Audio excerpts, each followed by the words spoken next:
Hello all, good evening.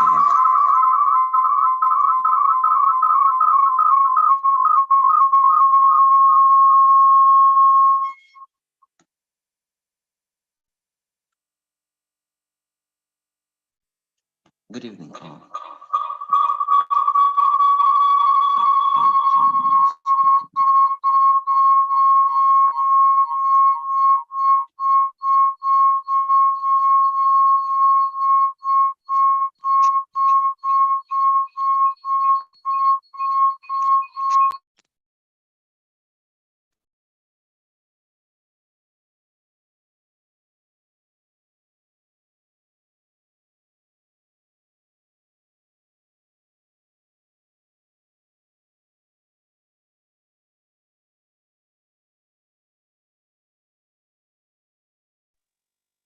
Good evening all. I'm sorry about my speaker issue. Welcome once more and happy Sunday to everyone. Welcome once more to our Human Resource Masterclass. On today, we will be discussing about recruitment and selection. Actually,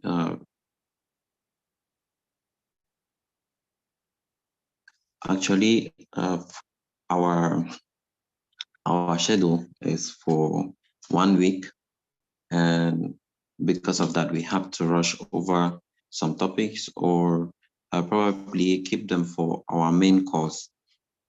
And one of those topics which we would just mention is that of job analysis. We would have more time to discuss about job analysis on our during our main course. Reason being that recruitment and selection is reason being that human resource management and the process of recruitment and selection is an all-round process.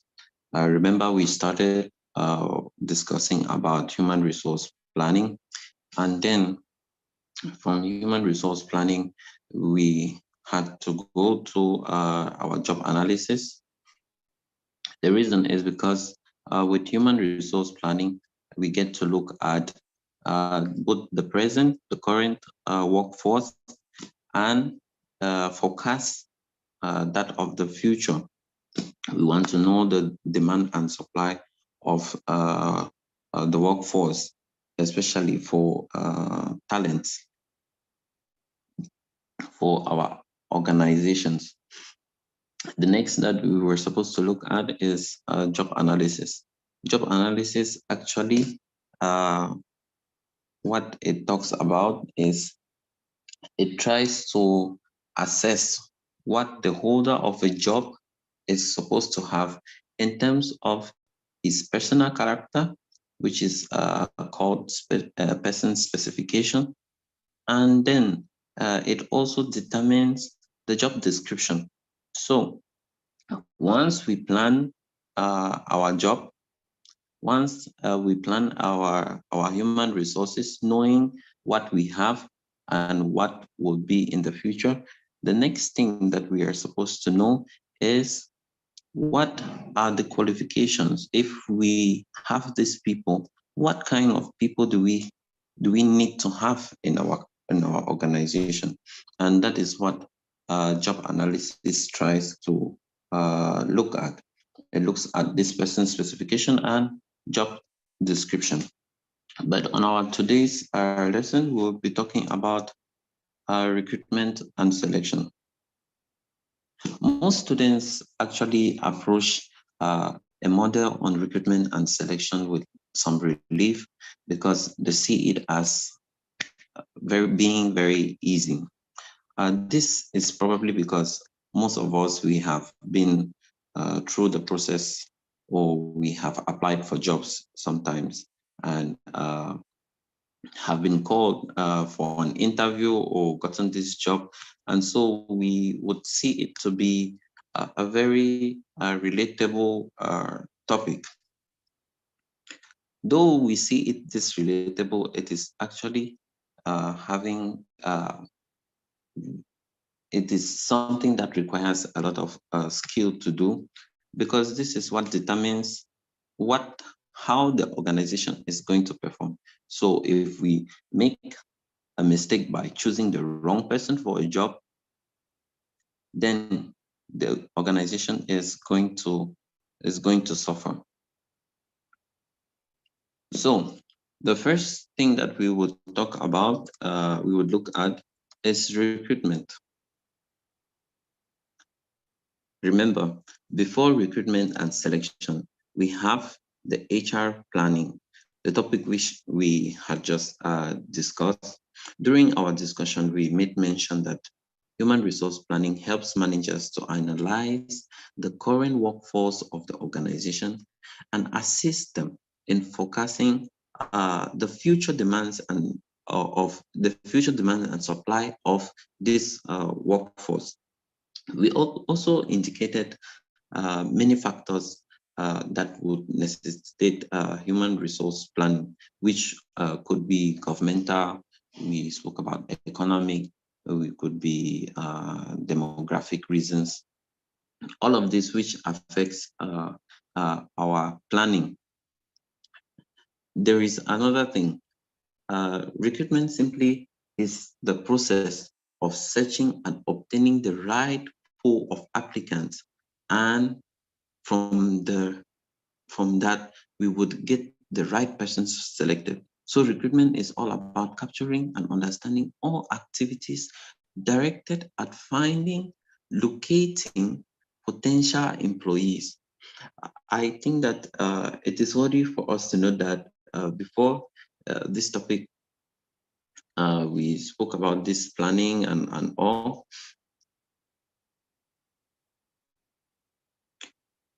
With with job analysis, we would see topics which are actually very big and which are very technical to understand. And that is the reason why during our training, we would have adequate time for us to discuss about it.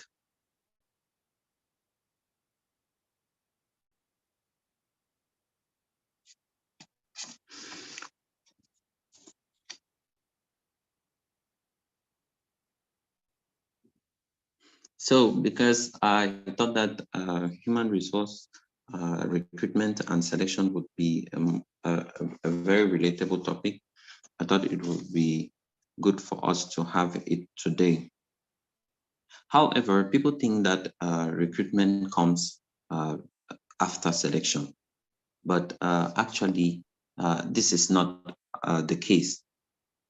This is not the case. Recruitment is actually that process where employers or HR managers, they want to get a pool of people to apply for a particular job, which means that if, say for instance, if we want to get a medical doctor, say a neurologist, what recruitment does is that recruitment wants to make sure that there is there is a good number of people, there are a good number of people who would apply for this job.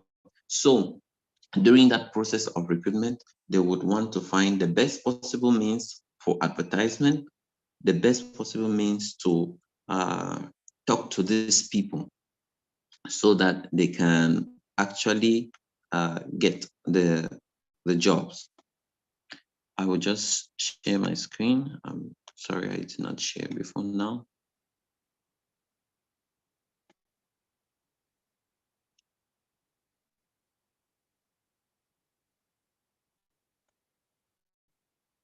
Give me a second, please.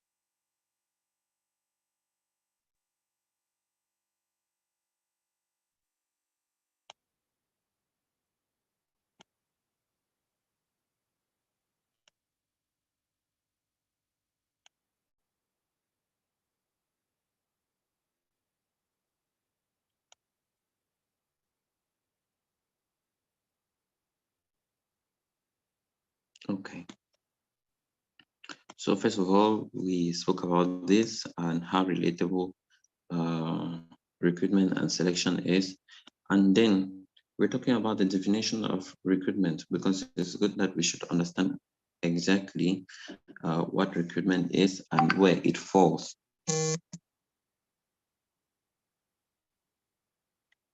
I would go to animation.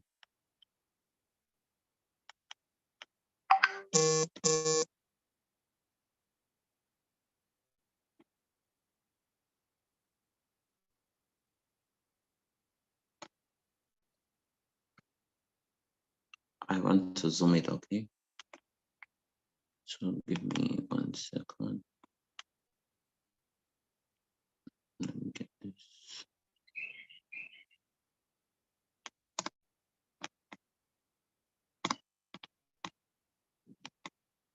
Give me 1 second.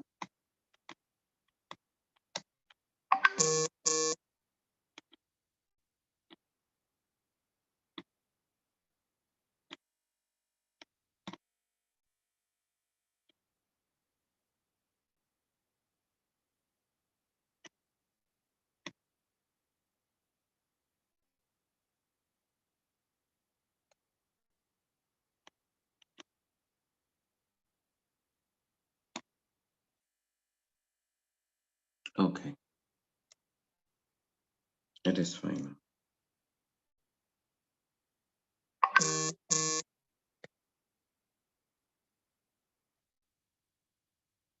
Okay, so we have this.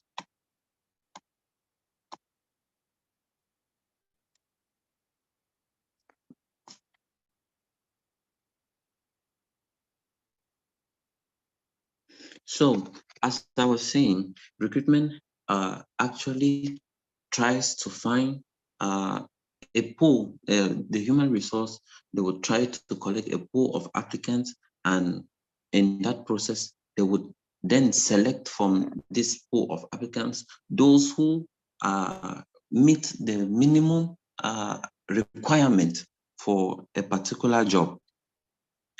Then here in recruitment, you can identify a group of people who are qualified for to do a particular job. And as I said before, a way to do this is by carrying out what we call job analysis, whereby you look at the person's specification and his competencies. And then from there, we can draw what is called job description. And some of us are familiar with the name job description. So when you are analyzing a job, you want to look at who can be qualified for the job. How many years of experience should this person have? And what kind of character behavior the person needs to have? Remember when we were talking about how credible is our to be certification, we said that there are bodies that would set they will set ethical standards and professional standards. So in order for you to show this professional standard, you have to do what we call a job description, because job description would actually show you the type of behavior, attitude, the knowledge that the person is supposed to have. This knowledge, once you take this knowledge, you put it into writing, and in this process, you come up with a job description. This job description is then what you would use during recruitment for advertisement. So when you are advertising uh, a position, as for example, we were using the example of a doctor, you would say you need a doctor with, say, 5 years of experience working in this kind of industry. This is what you put in your job description, and you would specify what experience they should have, and how they should work. So all of this is actually a very big topic under job analysis, and this we would discuss when we are doing our course. So advertising the job vacancy becomes imperative. However, note should be made that recruitment starts with this job analysis, as we rightfully said. So the recruitment process has basic components. The first should be our organizational goals and objectives. We should have, we should know before, when we were talking about human resource planning, we said organizations or HR, when they want to plan for their human resources, they want to be strategic. And being strategic means they will take these organizational goals and objective, and then they will try to match it to the objectives of the individuals. By matching the organizational objective with that of the individual, we would actually have a good performance. But then it will not be very good if you hire somebody who does not have a vision of what the organization wants to achieve. This person definitely is not going to perform on the job. So during recruitment, the HR wants to make sure that the person who they are getting, he knows the purpose and goals of the job, and he is as well qualified to carry out that job. The second thing that we would have to look at is the specific duties and responsibilities of the candidate. So if we are getting this person, what are his duties? What are his responsibilities? This is called job design. So we want to look at what this person does. I already said, when you are carrying out job analysis, this is one factor that you look at. The third is, we would look at the job success. What will be those things that when you carry out this job is going to show as proof that you are successful in it? So in this aspect, we look at the criteria through which he can determine the job success from unsuccessful performances. So if somebody does not perform very well, how do you know if the person is not performing very well? How do you know if the person is performing very well? Later on, when we go ahead, we would want to see an example of a recruitment notice, I would say an advertisement on for a job. You would realize in this advertisement that they will say, to be able to succeed in this job, the the job holder or the candidate should have 4 years of experience, should be organized, should be ready to work with a team, should be ready to travel maybe 50% percent of his job. He should know that he is going to travel. All of this aspect is included when we are carrying out a recruitment notice. So we want to know how this person is going to succeed. The next, which I already mentioned, is a job specification. This analyzes what traits and qualities the individual needs to possess in order for him to be successful in the job. I think that we already made an example for that. We said, for example, adequate sales experience. I spoke about this already. So the next one that we're going to go is sources of advertisement, of recruitment. What sources of recruitment are relevant and economical for the organization? Because you don't just want to recruit people by sending advertisement. I think advertisement agencies nowadays, all of us are seeing them, they are asking for money in order to share the advert. So you have to determine how much the organization has, the type of worker that you need, because there are specific sites for people. For example, as an HR, I don't think that you would find a notice on a poll, like they would say they need 5 workers or 20 workers. You will not find them easily pasted on the pole or by the sidewalk. You have to go to specific sites to find them. And some of these sites, companies do contract them in order to send their adverts. This could be a manpower organization as well. They would send out this in, in the Middle East. You would have them recruit people from India. The way of attracting these people and getting a pool of people to apply for a job is they would get a manpower company. They will hire a manpower company and pay them. This manpower company will sort the type of worker that they are needed and then send to the organization. So this is a very interesting thing that organizations do. First, the reason is if you do it on your own, you're going to spend more, and the sources, you would not get the right sources for specific jobs, especially skilled jobs. So you want to make sure that you pay some people. So you have to consider this cost of recruitment. We are going to see some of the cost of recruitment. Well, before we dive into what we have, there are certain factors which affects recruitment, just as we saw when we were discussing about human resource planning. And these factors are both internal and external. We will not have that on our slide. The first which we would have is skill demand.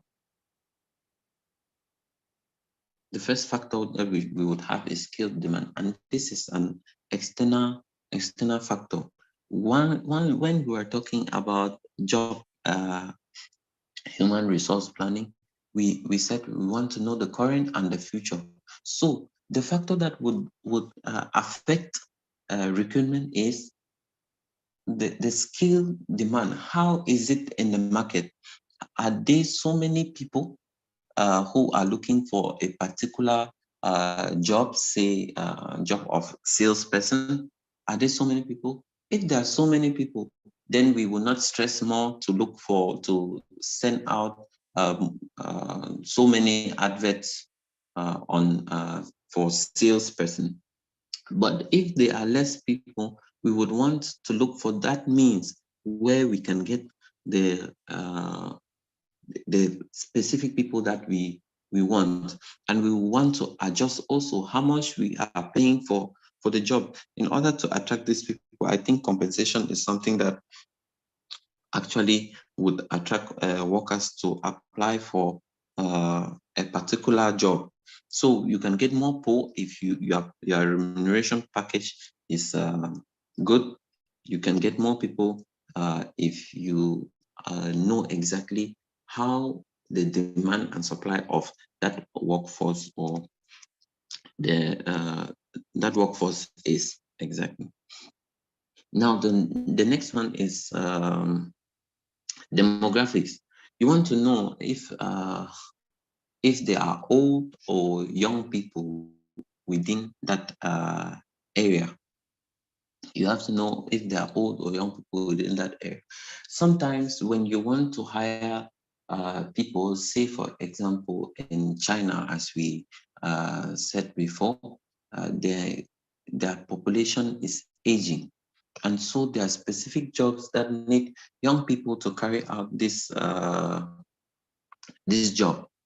If it needs these young people, if that population, that young group of people are not available, then the HR department has to look for them in other parts of the world, and this actually would affect how much will be paid as cost of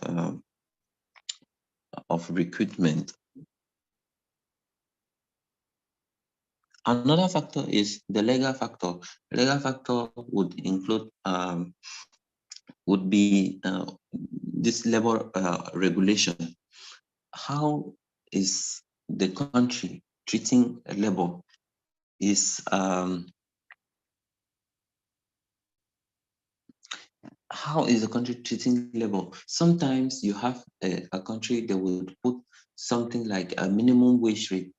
Now, in Western countries, we have discovered that sometimes, because of the high demand that is on companies for them to pay a particular wage rate for particular jobs, it has made it in that it has caused them to create oversee offices, and that is the reason why you would hear of call center jobs. Call center jobs are actually created in order to escape from this cost that is going to be incurred as a result of hiring people within a particular country. They might hire you to work as a call at a call center for a company that is located in the US or in Spain. So when you are talking to the people over the phone, they would not actually know that you are talking from another country. Another thing that would affect recruitment is the company's image. There are some companies that have very pronounced image that everybody knows about. I think in Cameroon, if we want to talk about Sonara, everybody knows that Sonara or thinks that Sonara pay would have a better pay. And so if Sonara wants to get a pool of applicants for a job, Sonara would not want to stress just too much to get them. One word that they give out, people would be available. One thing, some people would be available even if the pay is not good enough. They just want to have that experience that they have worked at Sonara before. So this factor would actually affect how organizations carry out their recruitment. The other factor is internal factors. So organizations' mission and vision would affect recruitment. So each time that we want to create a recruitment policies, it should mesh with that of the organization's objective. So when we are creating the vision of a company, we have to make sure that that vision actually says what we want to achieve. In this manner, if the vision is translated into the employees policy, then it is possible for them to understand and to apply it within the job that they are doing. For instance, UNICEF would point out on their advert that they are an organization of care. This internal factor of them would make it in such a way that everyone that you see working for a particular company, they tend to behave in a particular way. You would be asking yourself, why are these people behaving like this? It's because of their internal culture. If they have the internal culture of care, then definitely we would see them giving care through their what we call social corporate responsibility. This would leave them to go out. Now, we also know that in most of our African countries, the government services are not always very professional, so they don't have that attitude of care, that culture of care. They don't. Some don't care. So because of this factor, the vision of the country is is it's spoiled by this factor, which is the culture of a particular organization or the culture of the country, the country. So the next that we have is the organization size. Based on the size of the company, large or small, that affects recruitment. If the size is too big, you may not need to go through the process of finding employees. Why? If the company is too big, what happens? What happens is that once there is an opening, it will not be difficult for you. Employees within that company, they would share the advert actually to their close relatives or to other people in order to make them to apply. I think in some countries they would want to do what they call references.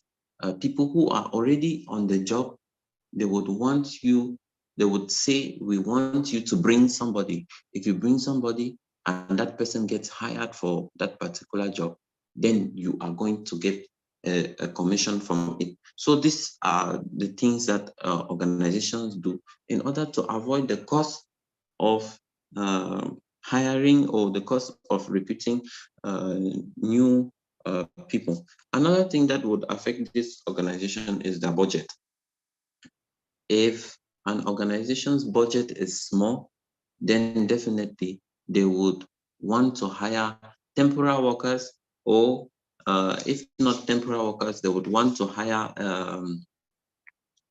people, they would want to promote people or increase people's responsibility at their job site, just so they would so they can avoid the cost of recruitment.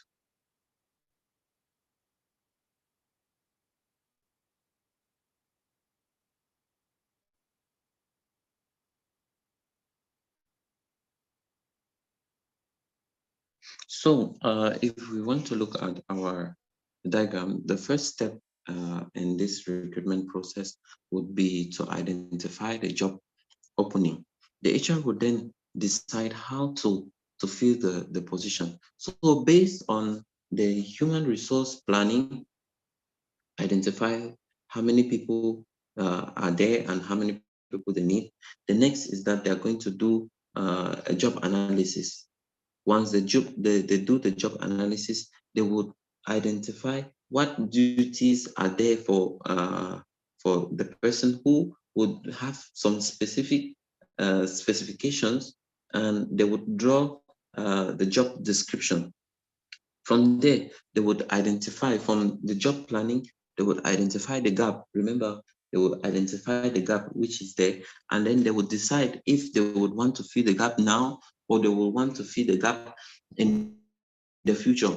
If they want to fill it now, then it is this part that we are talking about. We are talking about the identification of uh, the job opening.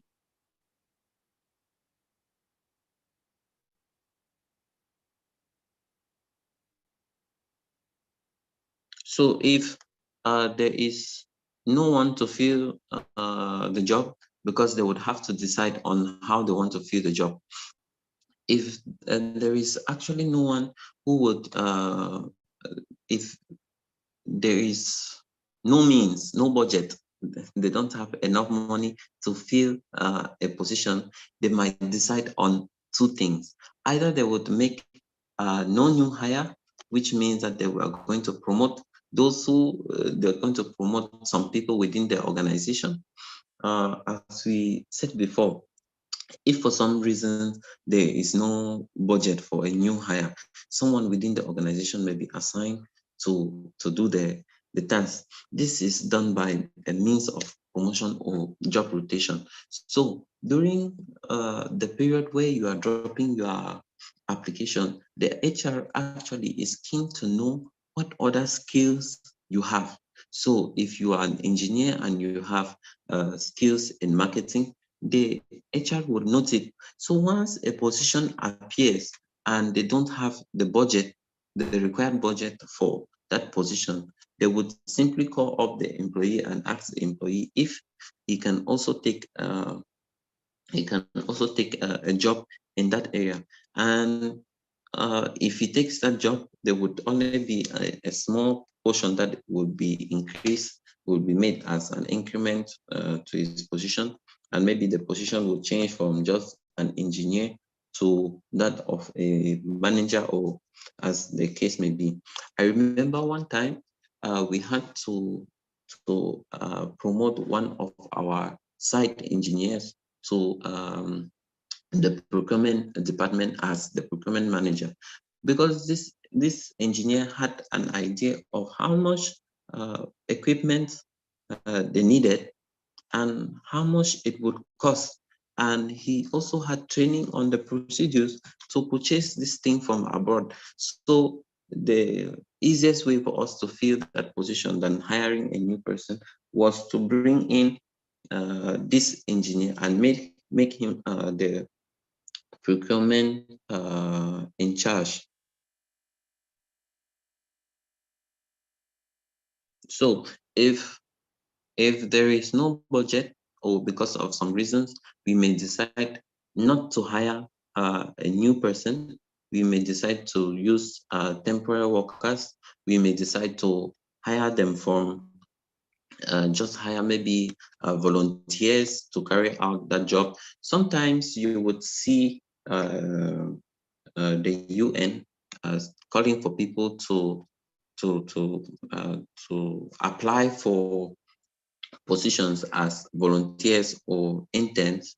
The purpose for this is because they don't want to spend money on permanent employees. So they would take you for a short period of time, and this short period of time could be 3 to 6 months, depending on the kind of job that they would have. And some of these jobs, they will tell you that after 6 months, it can be renewable. That means if you perform on the job and then they see the need for you to continuously do that job, they would want to give you a permanent contract. So it is a strategy. I know some of us, we are entrepreneurs, and because of that, we would want to know exactly how to manage our budget from in such a way that we will not spend too much on recruitment. So if the position is that which we see that we don't need to hire new people, we can get interns, or we can get people that would volunteer, and we give them stipends. Stipends are a small amount of money that we give our volunteers or interns just to make them to give them something like transportation and feeding, or just some small allowances. So if we are not hiring temporary workers, then we are hiring permanent workers. And when we are hiring permanent workers, this is the moment where we would share our adverts to the outside world, which means that before you can start looking at who is available outside for a position, you have to make sure that you don't have that person within your organization, because this would reduce your cost. So here, if you don't have someone, then you can go for external hires. And also for some countries, I think for some countries, the government will not allow you to hire without making any form of notice, advertisement, and all of this. So it becomes sometimes very important that you would have to share that there's a vacancy. It does not matter how you intend to fill this vacancy, but you would share it out. I think this is what some HR managers actually do to avoid any legal action against the organization. So this activity is technical. Why? Because if it is done wrongly, what will happen is that it is going to bring costs to the organization. The organization is going to incur some costs. So when this decision has been made either to hire internally or to hire externally, what happens is that you have to identify the target population. Remember, you have already identified that there's a job opening. You have already decided on how you want to fill the job. You have decided on on what you want to do in order to fill the job. Excuse me.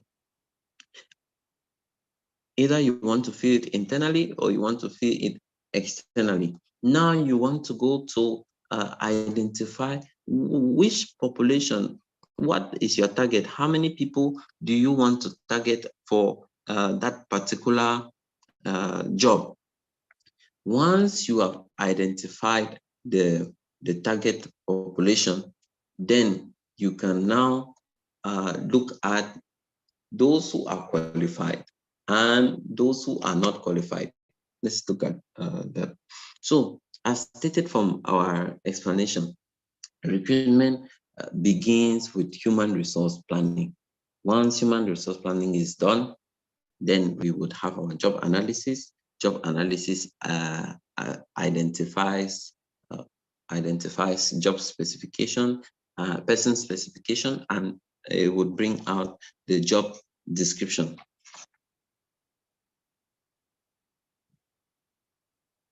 So when this is done, when we have identified our population and they apply for the job which and we have already sent our advertisement and they apply for the job, what happens is that you are going to segment this population.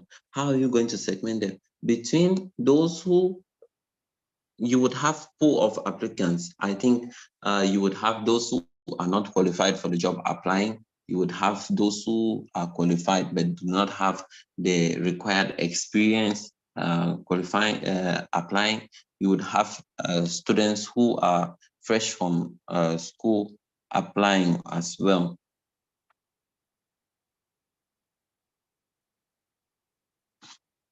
So it is a very technical procedure that if we make a mistake on, we might get the organization into some trouble.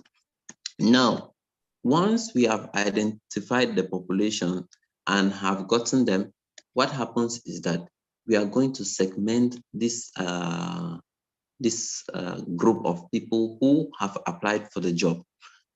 Segmenting means we would remove those who are not qualified because once we are asking people to apply for a job, we know very well what are the qualifications which we want to hire, as we earlier discussed, and then we would choose from these people who we are segmenting all the qualified applicants.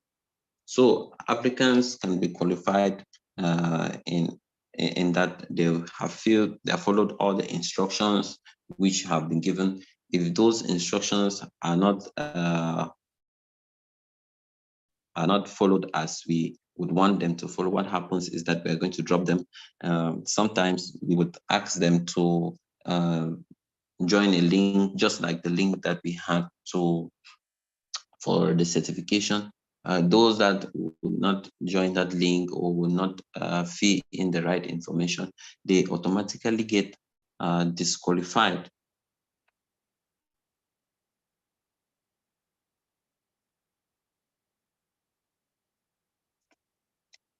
Okay. Now, when this is done, we have to notify those who we have selected. We have to notify those who we have selected to either come for a test or to either sit down for a test, or we will notify them to come for an interview. So once this is done, interview is done when we actually would meet the candidate. Now, this part has to do with the selection. Remember that recruitment is about getting a pool of candidates to apply for a particular position or a particular job. Now, once that is done, we go to the next level, which is selecting among those who have already applied the qualified candidates for the job. Now, we go to selection. What is selection? It should be noted that recruitment ends at the level where candidates are invited to apply. As I earlier said, recruitment only seeks to gain a considerable pool of applications for a vacant position. So when we finally leave our class, we would have that idea that when we call recruitment and selection, because some people seem to think that recruitment is actually when you are hired by a company, you have been recruited by that company. No, recruitment is that process from that company to ask for people to apply to a particular job. Now, selection, this is a process of discovering the qualifications and characteristics of the job applicant in order to establish their likely suitability for the identified job.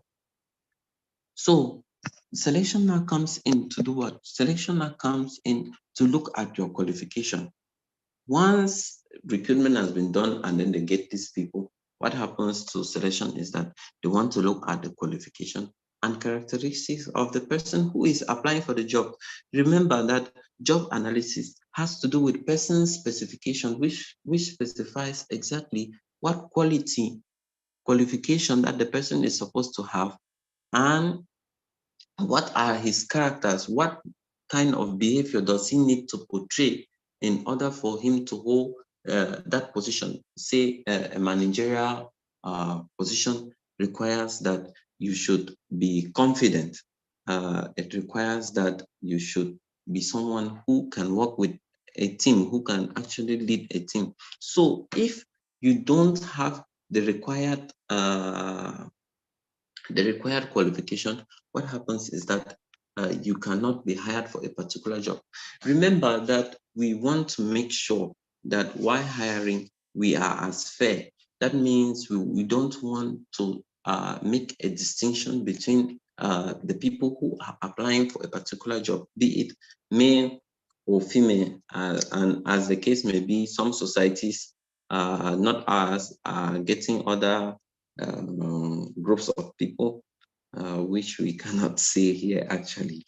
Okay, now our concern is people. We want to know that the person is qualified for the job. It does not matter where the person is coming from, be it an Indian, be it a Cameroonian, a Nigerian, Ghanaian. We want to fill a position with qualified people.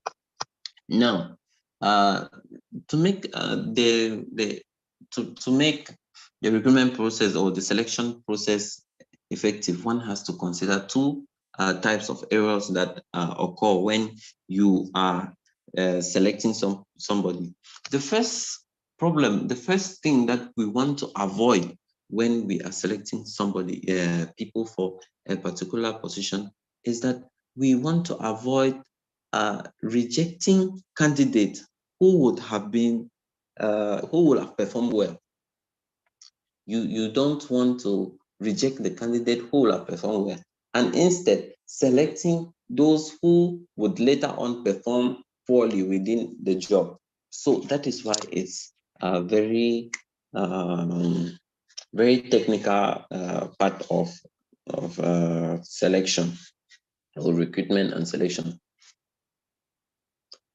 As I said before, the selection should be very impartial. That is giving the same opportunity and the same procedure for all. We want to make sure that it is actually fair and uniform standards of assessment is given to everyone.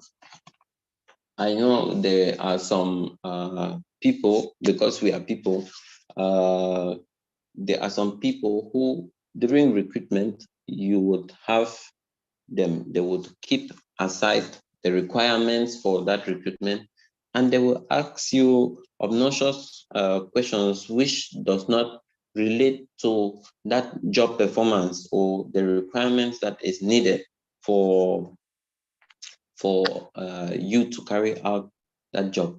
I remember I went for one interview one time, and then the recruiter was asking me if I know Ito.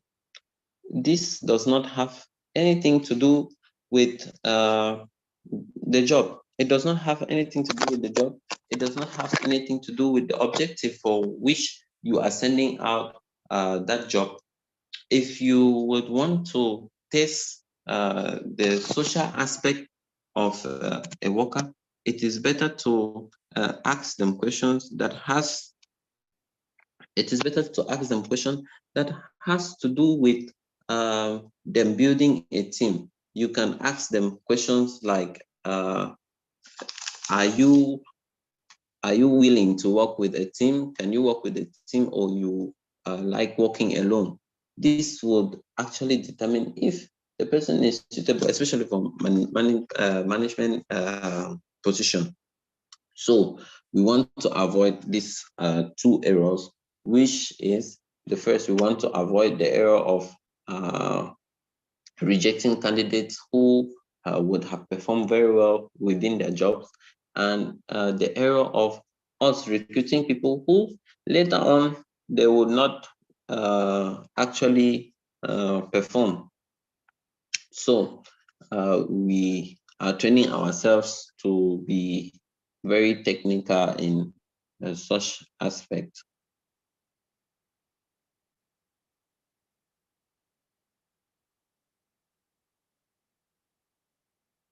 So there are certain things that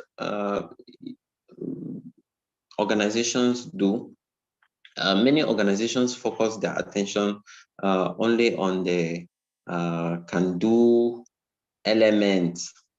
Can-do elements. I remember before, we have said this before, a student or a participant in our class asked a question: how you can differentiate between a gifted employee and a talented one, So this is what we want to answer, that there is what we call the can-do element of an employee, and we have the will-do element. The can-do element actually goes with gifted employees.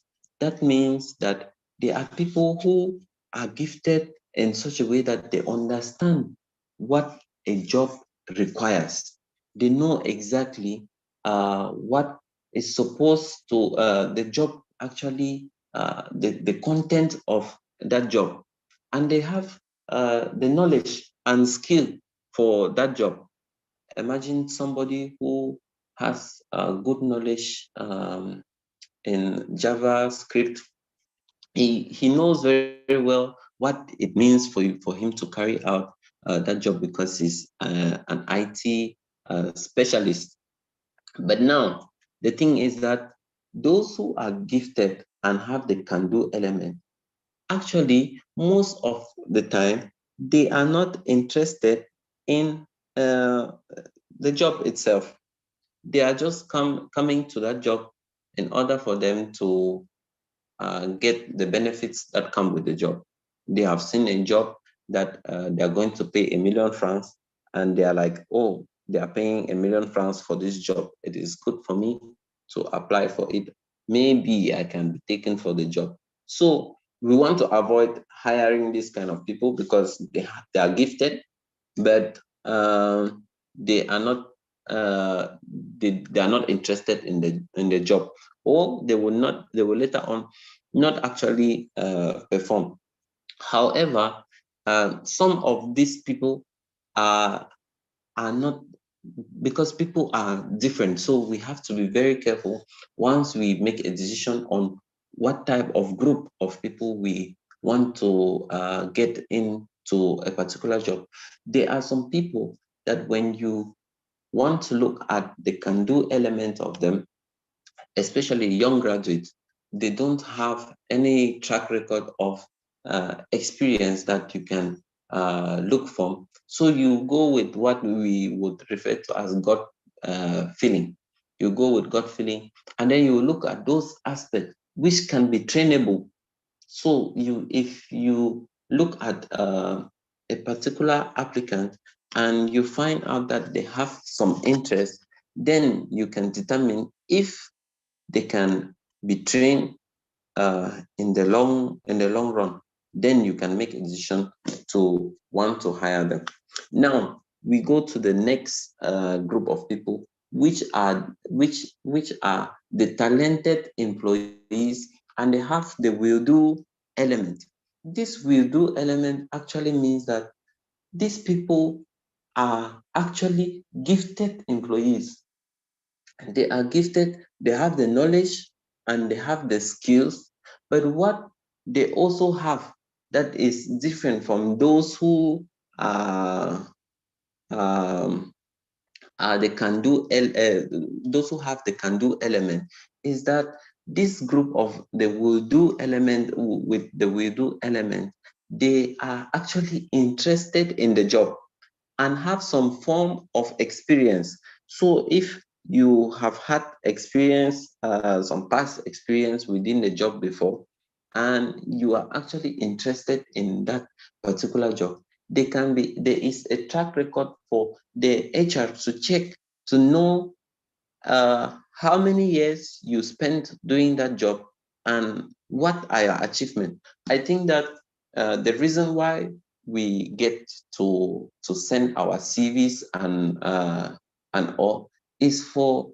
the HR to actually determine from it if you are a talented or a non-talented employee or candidate. Now, this is where the selection process comes in now. If you send your application and then they needed 3 years experience working both in an international organization or in the same position, and you send your CV without working in that position, what happens is that they are going to segregate and then they will put you in the rejection bucket. Why? Because you don't have the track record of studies in that field, neither do you have a track record of experience working in that field. Now, on the opposite side, if you don't have this experience and then you show proof that you have studied it and you want to learn within that field on becoming uh, a particular person, maybe becoming a renowned engineer, it will go with the recruitment team to decide if they want to hire fresh candidates from the university without experience or no. I think that most of us, we have had experiences um, seeing organizations say this job would not require any form of experience. If we find this, then we can be able to tell that actually they are looking for the can do element of that job. Then we would know exactly how to tackle our application. Now, on the other side, we already talked about the we do element.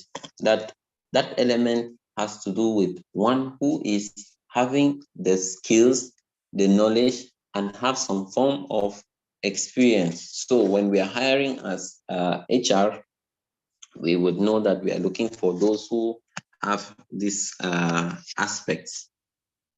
Now, good selection requires a methodological approach, as we already are saying that it is technical, and so it's supposed to have a particular way of doing it. So there exist many different stages which there exist many different stages which an organization can find the right candidate or potential employee. The four stages identified in the effective selection process are: the first would be the screening of applicants. Here, applicants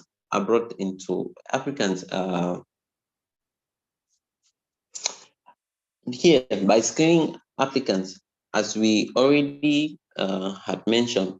Once you apply, the the HR team, they want to make sure that they break the applications into a numerical or more manageable number. So if you are looking for, say, 100, let's take government recruitment.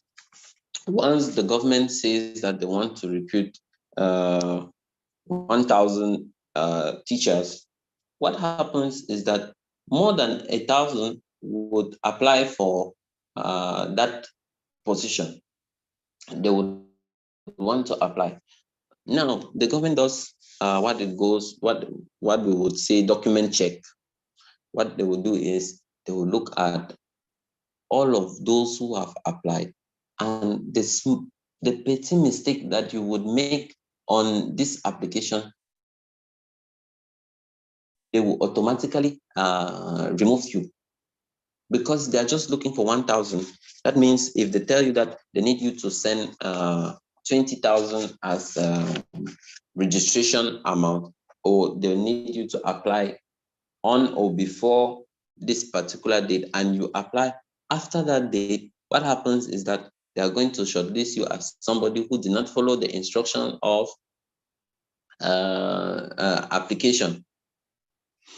You automatically be eliminated. What they will do is that they want to reduce as so many people, so much so that they will be left with, say, 2,000. If they wanted to recruit actually 1,000, what will happen is that they will be left with at least 2,000 to decide from.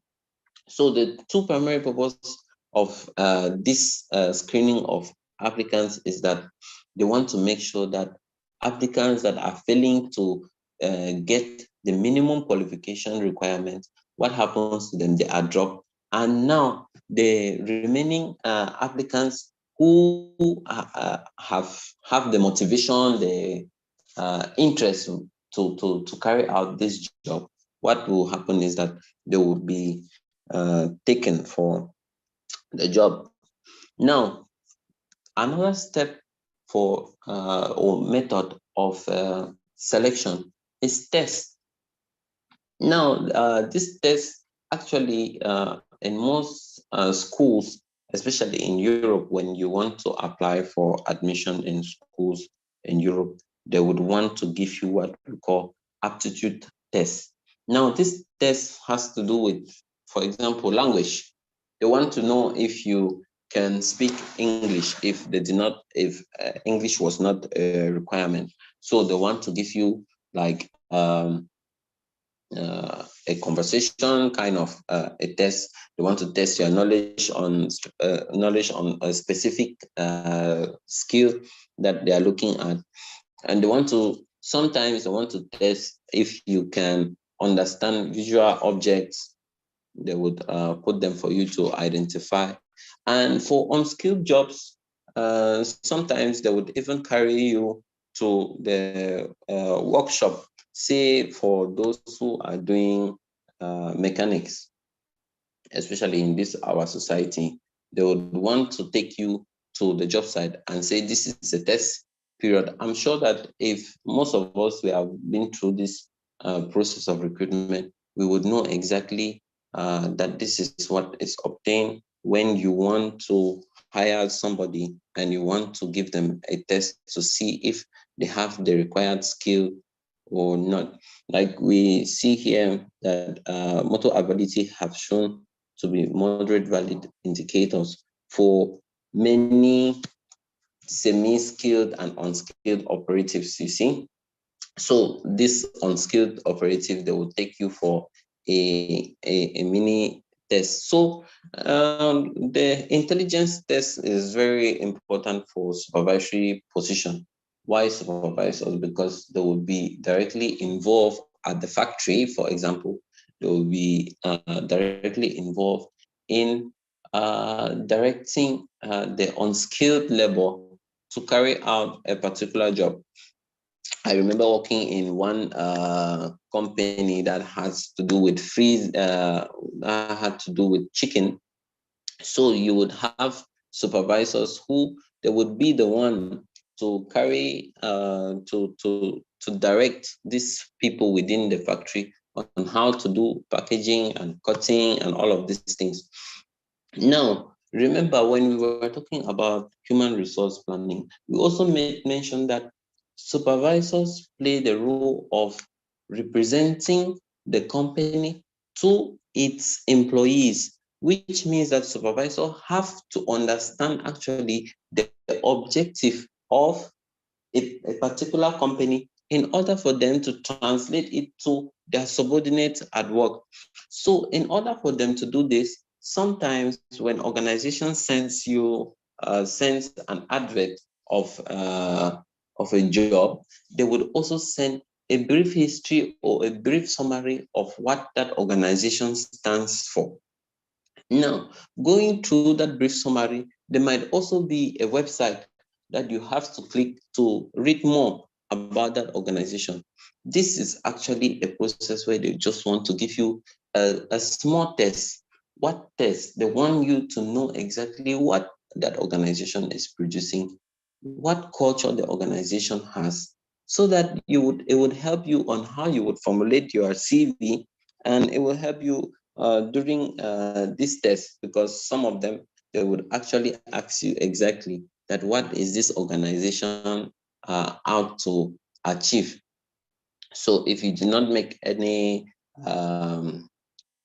background check on the organization, then definitely you're not going to be successful in the test, because they would want you to understand the objective in order to translate it to your subordinate if you are applying for a supervisory position.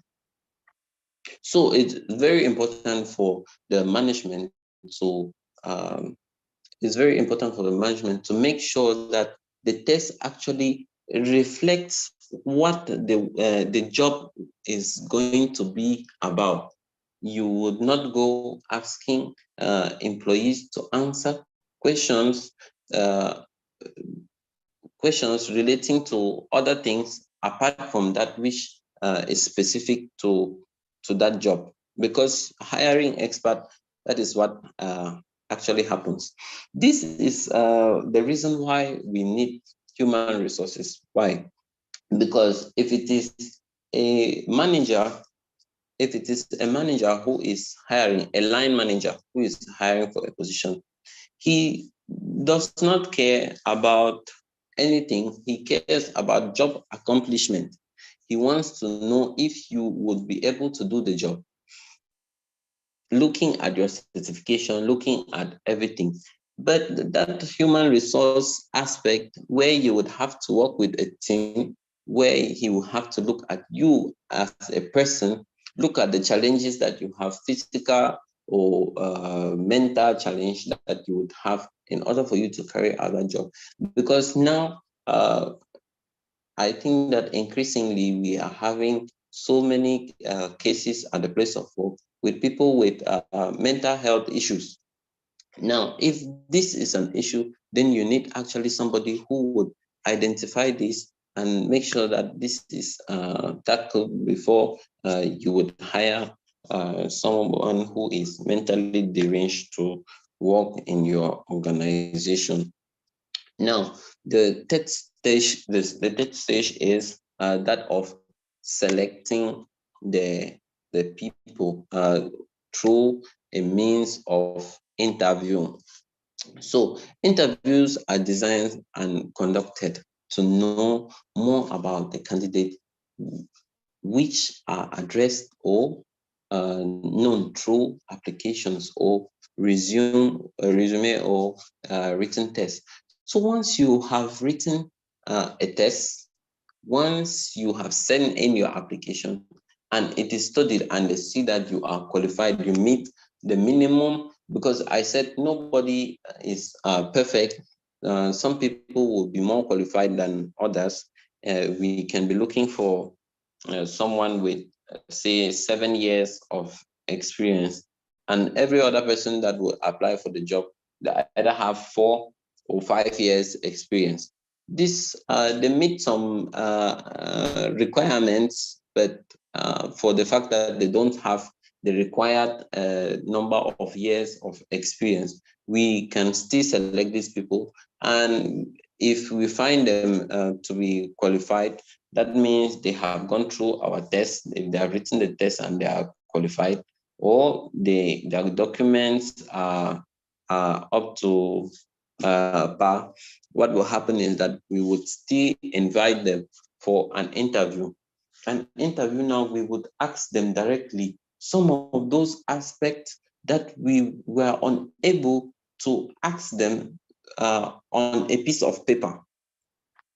So once somebody is sending his CV, we are only looking at those aspects that he chooses to put on the CV. We are not seeing the aspect which we want to ask. Let's say how he can interact with people. What are his interpersonal skills? We want to know exactly. We also want to know exactly what are this person's motivation. Why would the person want to do that job? Also, we want to know the reasons. Sometimes we want to know the reasons why they left their previous employer, because I think some people, I would want to use a bad word, employee prostitutes. They just want to move from organization to organizations. That means they come and have 1 month in one organization. Before you know it, they cause some trouble, and then they are in another one before you want to know. So you are looking at somebody's CV, and then he has 4 years experience working in a particular field, but actually he does not have a continuous work experience within a field. Sometimes us HR, we would think that for you to become an expert within a particular job, you must have been doing that job for at least 6 months. So for you to be considered actually as somebody who knows what you are doing, you must have been doing that thing for continuously for 6 months. That is the reason why the advice for students who are just leaving school is you invest time, on internship, and you invest time on voluntary service if you are unable to have a job. Some voluntary service will take you up to 6 months, and it's enough experience period for you to gain experience on how things are done, maybe the procedures, documentations that are needed for a particular thing, how to produce them. This period, actually, you would learn how this is done, and it will be enough for you to be able to perform on the job. I know most of us looking for jobs, we would want to ask how we can do to have the required experience. Sometimes I have heard students say, why are they asking me as a student? I'm just 24 and I'm just completing from the university. Why are they asking me to produce 3 years or 4 years of experience? This is exactly what happens.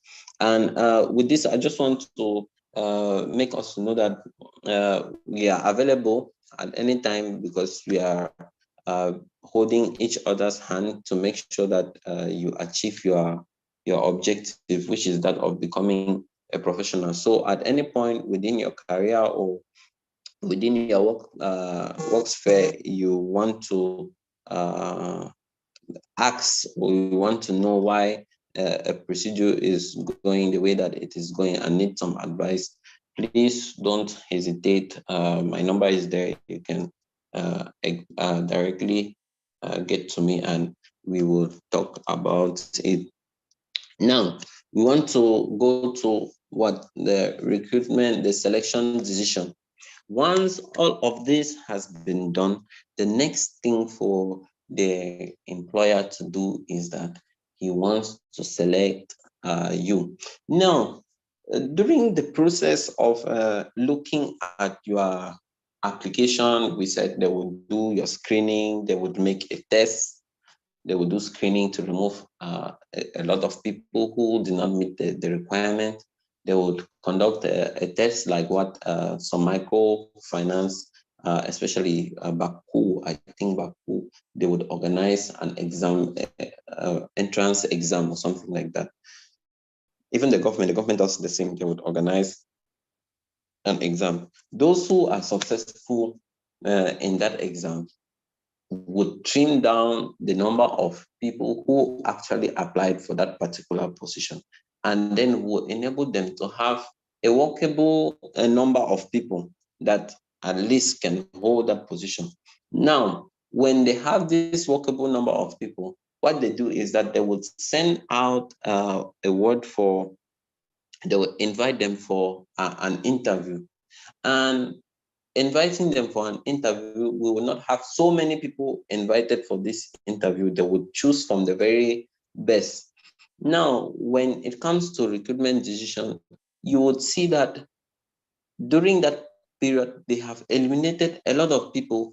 And if they wanted to fill only a single position, you would find out that only about 3 or 4 people are actually qualified for that position on the basis of passing their exams or their tests, on the basis of having complete documentation as you required. This is what would happen. You would then call them for an interview. Now, it is from this interview that you would decide that, okay, these 4 people are good enough. Let's make a decision on who we want to hire within these 4 people. Now, you would go specific, and then you look at those areas where uh, one is lacking. So you will have the 4 best candidates for a particular job, and then you would see now if how the 4 really meet the person's specification. You want to know exactly. We ask for him to be charismatic. We ask for him to be bold. We ask for him to be able to speak English and French. We ask for him to have 4 years experience. We ask, this is what they would look at. Once they find out that all of this is done, one who falls short of some of these characteristics will be kept on the CV will not be thrown away as we would throw away the first set of people. The CV will be kept, and we would call it our talent bank, which means that this talent bank, the role, though they are not hiring you, but now the thing is they want to have your contacts. They want to have your CV in such a way that once a position opens tomorrow that has specifics of that position, they will not need to send out word for recruitment. They can simply just go back to those who applied for that position before and choose among them who is best qualified, and then call you and offer you that job. So you would get sometimes, I remember sometimes we worked, we were doing manual work. After we had done this job, I actually went home, and after about 2 months, I got a call from the main office inviting me to come to that office to assist them with something. And when I went, I was given a job. This was based on the assessment that they had from the previous job that we had already done. So I was given a permanent contract by then. Now, this is what organizations do. They would get their four best and they know, okay, next time, if we need somebody in that position, this is what we are going to have. And in a way, this is called the succession plan of a company, of a position, because HR are meant to produce who would take over immediately something happens to an individual. It's unfortunate that some people would die, some people would be fired, some people would retire, some people would resign. So, if this were to happen within an organization, what action is the HR supposed to take? Some recruitments take over 3 months for them to be able to get a particular person. And then you go through that long process only for that employee to come tomorrow and tell you that he's not interested because the package does not suit his taste. I think that there is one going on now, that of Francis Ngannou. He fights with the UFC, but after some years, he begins to make some specific demands which the UFC cannot actually meet. What happens is that it has taken him this long holding on to his championship, but now at the point where he's supposed to renew his contract, he wants something much more better. What happens is that the organization does not have that amount to pay him for that particular job, and they will need to start looking for a replacement. In this case, now you would have John Jones. I'm sure those who are familiar with this, they would actually know exactly what I'm talking about. But this is actually what happens within organization. So if the succession plan will be that in case somebody is to leave, what is the HR going to do? Remember, once the HR takes up his does his planning, that is HR planning, what happens is that he's going to identify gaps within an organization. Remember, we said that the HR process is almost like a secular process. It's continuous. So recruitment is a continuous activity. You never get one time that an organization will not be doing recruitment of some form. So what happens is that once somebody has worked in a position and one retires or one resigns or one dies, what happens is that you need a replacement. And then the HR already has to have that bank where he has somebody who can at least meet the minimum requirement for that position. That is the reason why you would have in a company, you would have the manager and assistant manager. This is basically not because the manager cannot do his job that he will need an assistant, but sometimes it is because they want to make sure that somebody is prepared enough for that position in case something of that sort actually happen.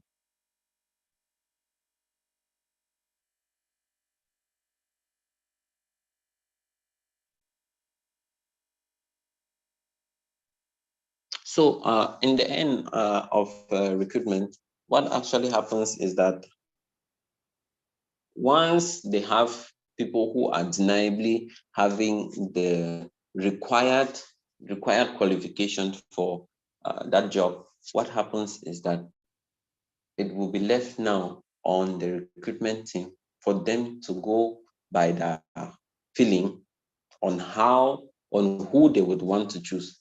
First, minus going with their feeling, they would have to make sure that this person has a potential for future development. Why? Because I think maybe it's a wrong thing to say now, but we have some people in power that the youths feel that it is but right that they should give a chance for younger generations to take over. But now the problem that we have with this is that we want to know that the person who is taking over has those capabilities that will enable the person to train more and to perform better in the future. Imagine that you hire somebody who is used to working with his desktop, for example, for desktop with desktop. He works efficiently with desktop. But now what happens is that the world is fast changing in such a way that technology and other equipments are coming into play. I remember before we were using blackboards. Now, when you go to some schools, it's very difficult for you to find blackboards. You would find whiteboards. And then later we discovered that whiteboards are not there for bold markers only. Whiteboards are there for projectors. Now, imagine in the future, these are major trends in human resource management, that in the future, there would be another development which would actually come to replace all of these things. And because of that, we would discover that if you had hired somebody based on his performance, only on his immediate performance without looking at the future needs of that particular job, what will happen is that the person is going to be outdated. You would have obsolete. It will become obsolete for that job. I remember there is one time we would hire someone who is a mechanical technician, and because of change in technology, he was unable to perform with the new machineries, and because of that, that would affect his performance. And the company is not ready to hire people who are not willing to develop and who are not qualified enough. So what happens is that we had to let this person go, or to accept a lower position of where he would get trained. So this is very important. Once they have decided that you are qualified for a particular job, the next thing that they want to look at are those minimal things that will disqualify you from the job. And what are they looking for? What are your person's specification? What do you have that is a little different from what the other applicant has? And if you have that, what would happen in the nearest future? Are you able to, is it possible that you can be trained to have a specific skill in the future, or not? Now, as we are enumerating and going, we have to know that recruitment recruitment and selection come with a lot of cost. We already have this understanding when we started talking. So recruitment and selection of candidate is a continuous process, and it evolves, and it's never stopping, because we want to make sure that we have those required talents within the organization. So long as an organization is working, we want to have new people at each moment. So recruitment has to do with remuneration costs, recruitment costs, continuous development costs. This continuous development are doing that, and it has to do with training and development, just like what uh, we are having now. So we would have this remuneration cost would include salaries. Why is it a cost? It is a cost because if you were to recruit the wrong person, what will happen is that you would pay them salaries. If they are not performing, you would you would pay them salaries. And minus the fact that you are going to pay them salaries, you would also pay them additional allowances, be it housing allowance, be it car allowance, whatever the case. may be. And then you have performance bonuses and schemes, some other things that you will add if they have completed a particular task or whatever the organization has kept as a key performance indicator. Once that person reaches that point, then he gets a bonus. I already spoke about cars. You would get national insurance contributions because you have to register the person at CNPS for the case of Cameroon. You get Mr. Ban, your voice is a little bit low. because if you hire the wrong person, what happens is that the person will become sick more often. This is actually something that Hello? happens within the organization. You will say, "Oh, Mr. I'm Ban? not feeling fine today. Mr. I Ban? want to take some rest," and then spending long hours in the hospital. I've had that with a lot of unskilled workers. Mr. Ban, your mic is not clear. Your mic is not clear. Compensated for the job always have a problem of Mr. Ban, your mic is not clear. So this is actually what happens. Then you would also have costs which has to do with maternity. This has to do with remuneration. Can you imagine that? This has to do only with pay. Because now we are going to see other costs.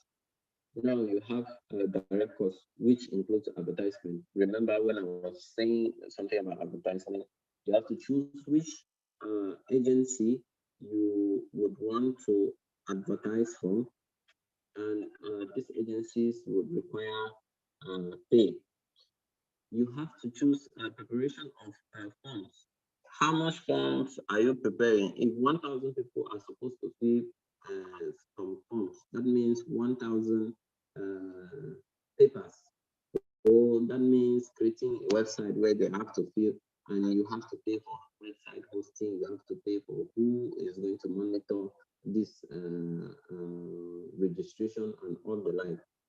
Just I think that why is human resource interesting is because sometimes we do it without realizing that we are actually following a particular procedure, just like what happened with our groups.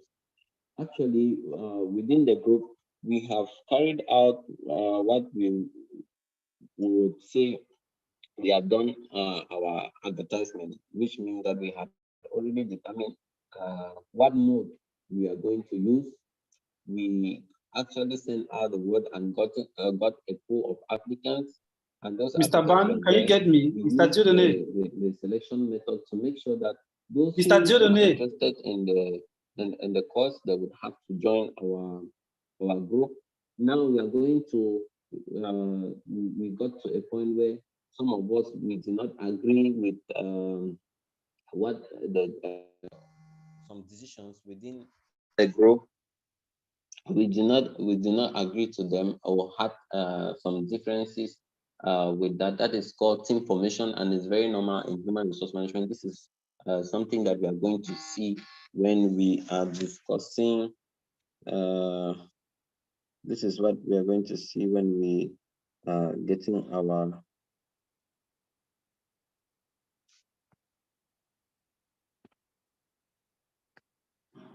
can somebody hear me? I don't know where I ended. I think that my mic had an issue. Your mic is breaking. Indicate if your mic is breaking. Up, actually.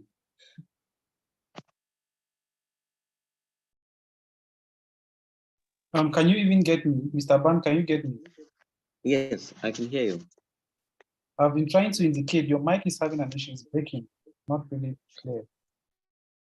Okay. Can you hear me now? Yeah, it's better now. Okay.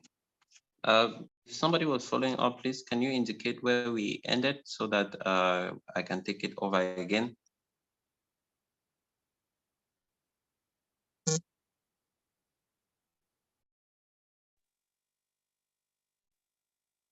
Can anyone indicate where I ended so that I can take it over again?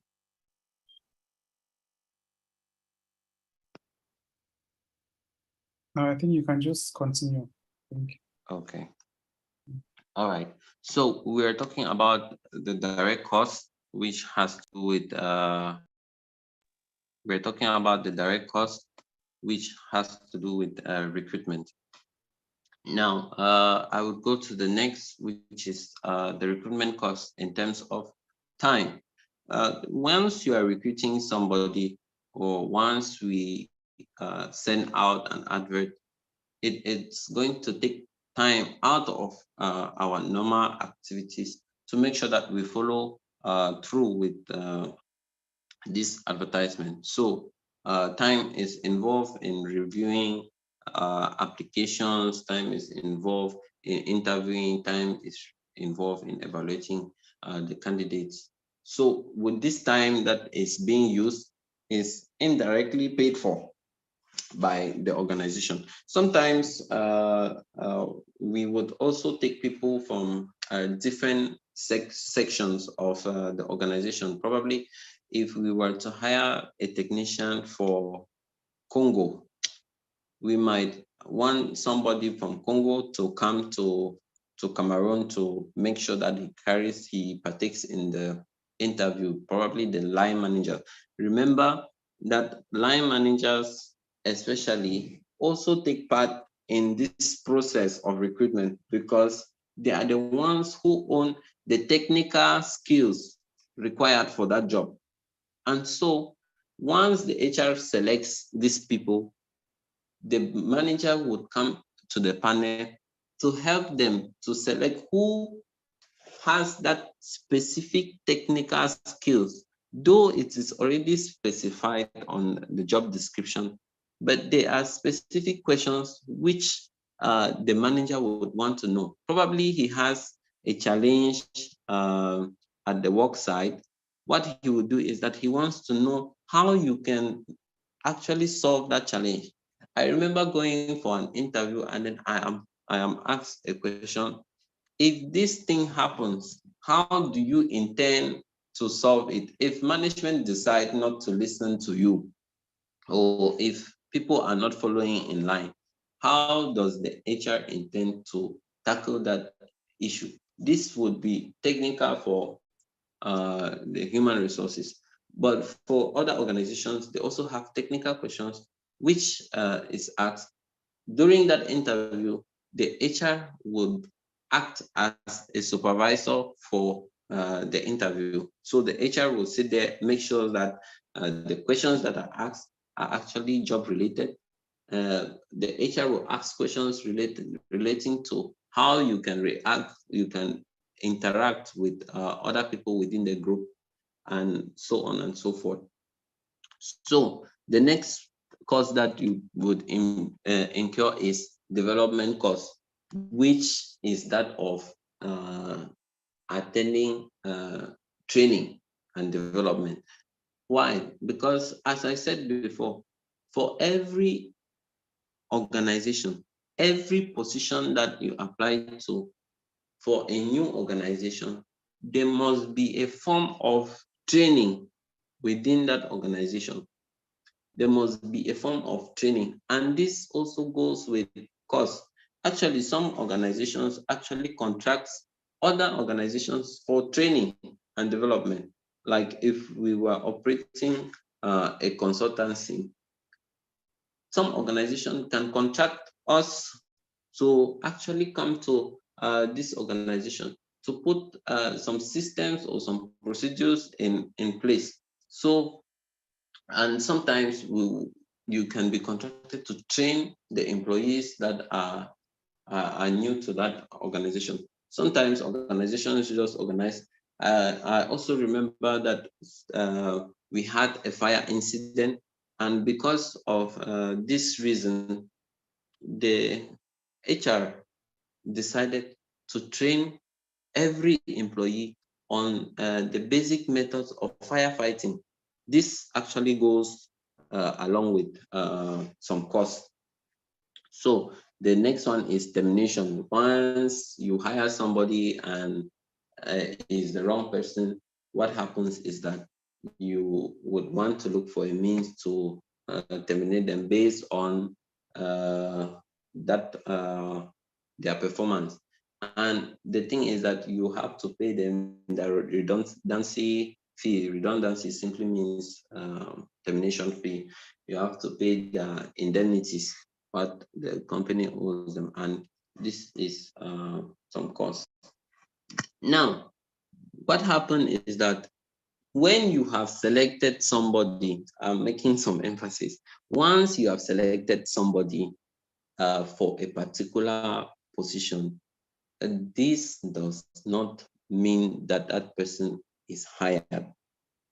Hiring that person comes with a contract. You have to come with a contract that this person is going to accept the terms of that contract and sign. So once an individual actually gets a contract and signs that contract, what happens is that he or she will then get a formal, once the employee signs, you would sign. From then, you would cease to become an applicant or a candidate to being an employee within an organization once you have signed out your contract of agreement. Now, another thing is that once this is done, the company would tell you, the contract would specify which day you are going to start work and what conditions are there for you to fulfill before the start of the job. Sometimes they would ask you to carry out to do a medical test and send. Sometimes they would prepare maybe itinerary if you have to work in another country. They would have to prepare this for you to come over, and then um, a contract is provided for you to actually sign, and then they would introduce you. The ones you come, they would now induce you into the company, which would be that period of you getting to know actually the environment and the people that you'll be working with.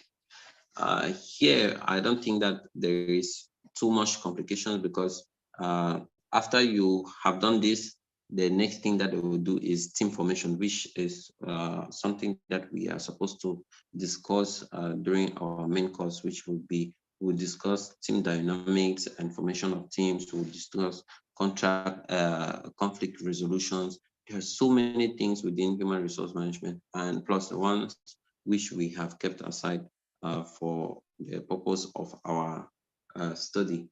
Actually, we have come to the end of our 1 week's human resource masterclass, and I would like to take some questions now. Please, we'll do it swiftly because we have another class which will be coming up at 8 o'clock.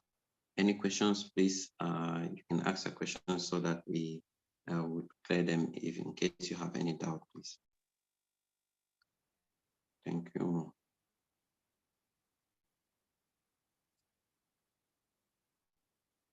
Any questions from anyone?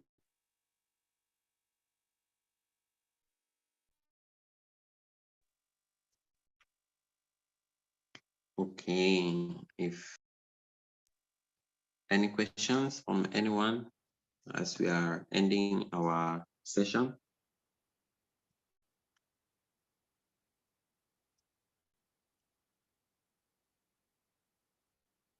Okay, then I think we all have had a good understanding of what human resource management is, human resource planning, job analysis.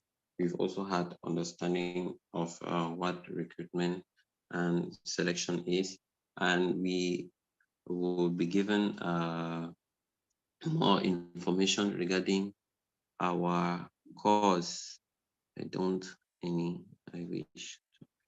Okay, thank you very much, Gavin.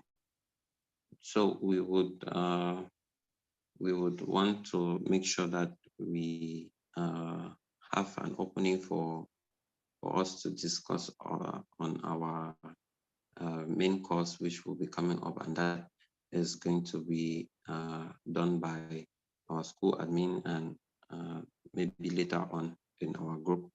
So thank you very much all. Thank you for your time. And I am really happy we had this to share this opportunity. We will continue to talk on our groups. Thank you very much. Have a wonderful evening. Bye. Thank you very much, Mr. Banzi, for that explicit presentation. All right, guys, as you rightly said, we're going to have another session, all right, still on human resource management, but this time around, we are going to elaborate on the upcoming advanced program. Okay, we are still to receive what we submitted at the body that's PD through London International Studies. So we are hoping that before the week runs out, before next week runs out, we should be able to get what we are going to get at the end of the course. So, please, for those who request, those who wish to get certificates for this particular training program, please ensure you have filled the registration form, and make sure you make your payments too before Friday. So the registration form, for those who have not yet filled, please make sure you fill before the end of tomorrow, because by the end of tomorrow, we are going to close the registration. That is to enable us facilitate the production of the certificates. And by Friday, we are going to stop receiving any form of finance, or better still, we are going to give opportunities for those who can't afford the complete amount at a go. All right, you can still pay in something before then, so that we can produce a certificate. And when you have the complete fee, the complete amount for the certificate, you now pay and collect, because we are only going to produce for those who have paid and not those who have filled. Those who have filled is just going to facilitate us produce the certificates with those names which are on the form. That's the reason why we have created that form. But for those who actually want to get the certificates, you either pay the complete fee, or you pay an amount, maybe let's say half of the amount or so, and we are going to produce a certificate, but we are going to keep, once you complete, then you are going to receive. That's just to ensure that you get the certificate. We are going to disseminate this information in the forum as well. All right, guys, thank you all for joining us, and see you guys in the various forums. I'm sure there should be a catch-up class as well in the WhatsApp forum in respect to this class. Thanks for joining us, and see you guys in our next